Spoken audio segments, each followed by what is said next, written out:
అందరికీ నమస్కారం. వేగా న్యూస్ కి స్వాగతం. నేను మీ శ్యామ్ ప్రసాద్. జనసేన పార్టీ అధినేత పవన్ కళ్యాణ్ పిఠాపురాధీశుడైన శ్రీ కుక్కుటేశ్వర స్వామి వారిని, పురుహూతిక అమ్మవారిని, అలాగే శ్రీపాద శ్రీవల్లభ స్వామి వారిని దర్శనం చేసుకుని తన గెలుపుకు స్వామివారి ఆశీర్వాదాలు మెండుగా లభించాలి అంటూ ప్రత్యేక పూజలను నిర్వహించారు.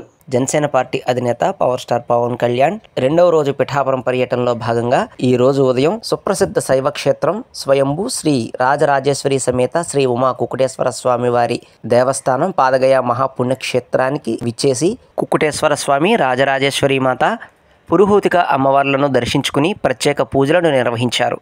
అనంతరం శ్రీపాద శ్రీవల్లభ స్వామివారి ఆలయానికి చేరుకుని దత్తాత్రేయ స్వామివారికి ప్రత్యేక పూజలను నిర్వహించారు. ఈ సందర్భంగా రెండు ఆలయాల వద్ద మార్గ మధ్యంలో స్థానికులు, అభిమానులు పవన్ కళ్యాణ్ పై పూలవానలు కురిపించారు.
మరిన్ని ముఖ్యమైన వార్తా విశేషాల కోసం వేగా న్యూస్ ని సబ్స్క్రైబ్ చేయండి, షేర్ చేయండి, లైక్ చేయండి. Thank you all.